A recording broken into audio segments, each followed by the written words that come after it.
before you jump in though, I thought I would just model, I'll give a good example. So I found something here. So this is a prayer book for Jewish members of HM forces, for Her Majesty's forces, that I got from my aunt, who gave it to me when my grandfather passed away.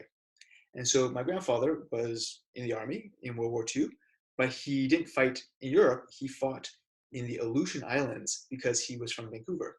So it's closer to Alaska than to Europe. So for whatever reason, he got sent to the Aleutian Islands.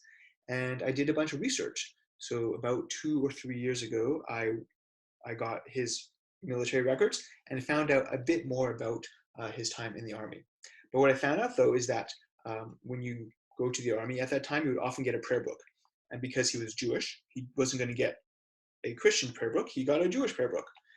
And I found out by looking inside that this was a prayer book that Jewish people received, and that it was given by the stationery office with the authority of the chief rabbi.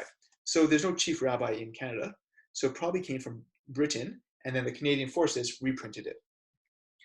I also learned that this book was printed in 1940, and he was enlisted in the army in 1941 when he was 18 years old. If I could describe it, it is brown, has a brown cover, it's kind of, can't really see anything there. And inside it's just, just paper. So it's a paper book, and it's not very big. It's kind of the size of, here is another book. It's much smaller. And it's something I had. Other things that I realized looking at it is that, there's a space to put your name, next of kin, your home address. He didn't fill that out. Yeah, my grandfather, not a very religious man, but he kept it. So must have meant something. I received it with my aunt, my Auntie Rochelle, and it was my grandfather, Harry Bruce's. And he passed away in 1991. So I got this around 1991. And where did he get it from?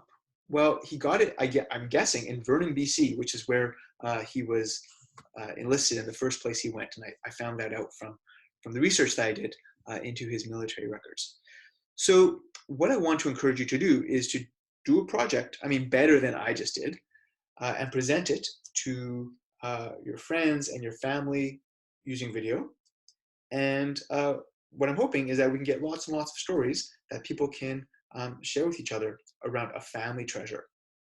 So if you have any questions, you can find my address at the bottom of the screen. And I look forward to hearing from you.